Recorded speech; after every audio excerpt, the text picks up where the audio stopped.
I have a woefully undersubscribed subreddit, so please do me a favour. If you're a Redditor, head on over to r/postmortem studios and talk about anything related to any of my shenanigans. Peace.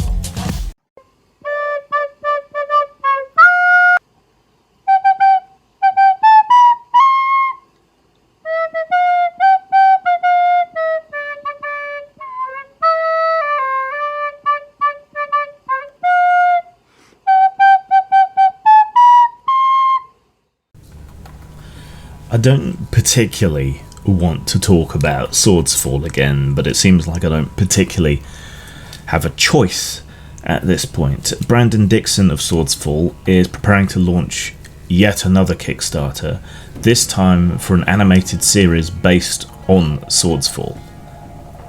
And this is even though he's done 2 previous campaigns that have raised an awful lot of money and hasn't fulfilled them at all yet either.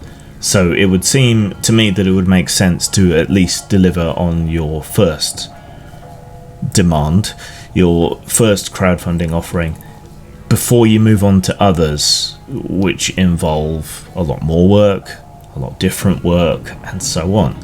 Now he's raised a shitload of money, primarily from people in the tabletop games industry, and has used different crowdfunding platforms, and all of this has happened in a single year.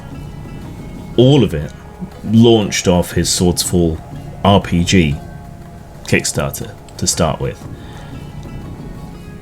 And he's being dishonest and griftery in the way that he's dealing with people, many of whom are now asking for their money to be returned to them.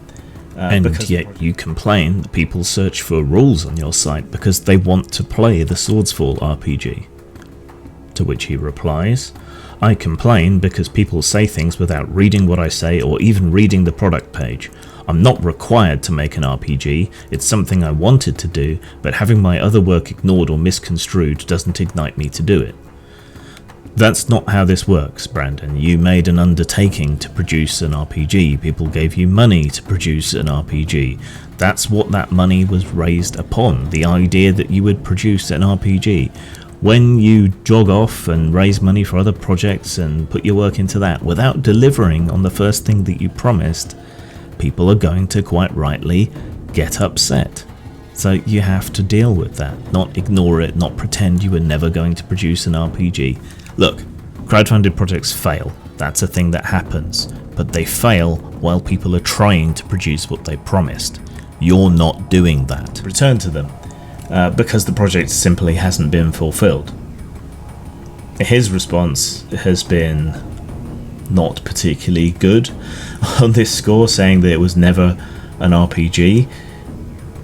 I think, as we showed in the intro, that's not the case. The Kickstarter certainly doesn't give that impression. An RPG setting and an art book, I believe, was the original offering that he was giving to people. And it raised a great deal of money. That original Kickstarter sucked up 6 times its original goal, $120,630. Then there was a graphic novel Kickstarter that raked in nearly $25,000, and an art booster Indiegogo campaign that raked in over $1,000, and he's being given about $425 a month on Patreon while all this is going on, and he's failing to deliver on any of his projects. So I would think twice about backing him for anything so ambitious as an animated series. Certainly, that will take a lot more money. And if he hasn't been able to fulfill on the RPG, despite raising 6 times the money he was asking for by now, especially when he doesn't have the problems that I've had with campaigns relying on a point of failure, a single other person. I mean, he hires a multitude of other artists to produce the work, and he is actually producing very little himself in the way of text or content or anything particularly for sale. And if he can't fulfill that first project, that should be his focus. what chance does he have of fulfilling any of these other projects? Even if they are paying out to other people, at some point there is a weak point, a point of failure, and that is this person. I don't think you can really deny any longer that he's grifting, and I would encourage you to demand a refund from the original Kickstarter and the graphic novel Kickstarter and anything else that you've given him, and to cancel your Patreons to him, because it really doesn't seem like he's going to deliver, and I doubt that he's going to be able to deliver on anything else here. The whole thing is just a confection riding the wave of enthusiasm for neo-African Afro-punk settings following Black Panther, and essentially race grifting in the atmosphere socially that we have.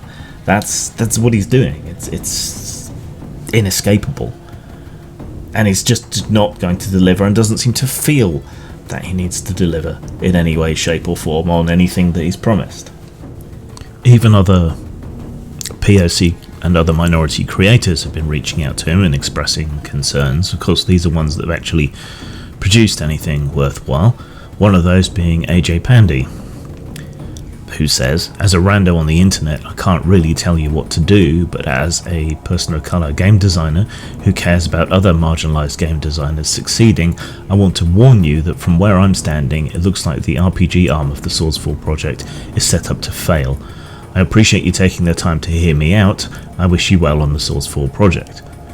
Yeah, it seemed pretty nice, really, but what was the reaction to publicly post that and to shame and attack AJ Pandy? There you go. So let's head off a little bit of criticism that's bound to come my way, because it does get particularly vicious.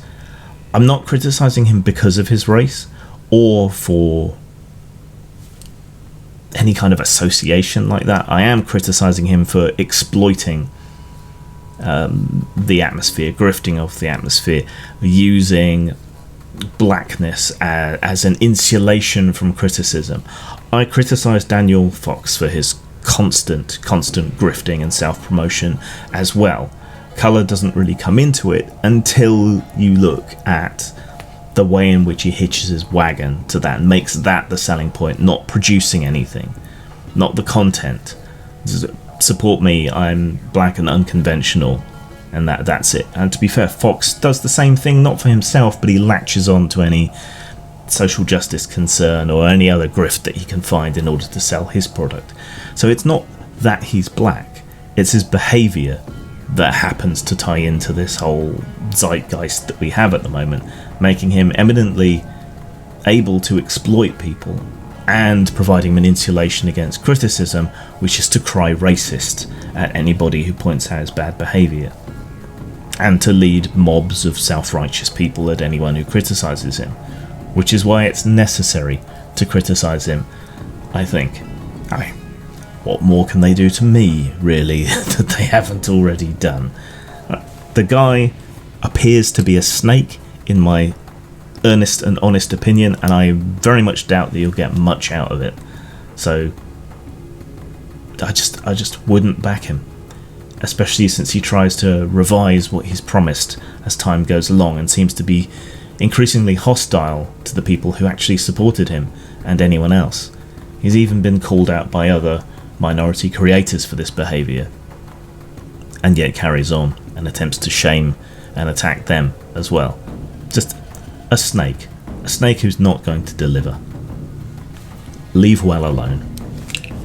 Zang.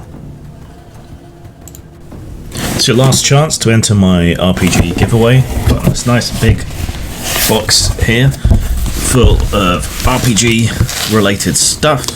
We got dice tray, dice cards, t-shirt, a bunch of books that I have done, some Goblin Slayer light novels, and a mystery old game from the 90s. I'm going to start all these back up again. They're not always going to be as big as this, but if you want a nice fat stack of mystery gaming stuff and a few other extras, then you need to enter, and that's easy. All you have to do is post a review of one of my games or books, or a link to post-mort.com somewhere on your social media with some kind of commentary perhaps, and then let me know that you've done so, either by email or social media. More details can be found at postmortemstudios.wordpress.com.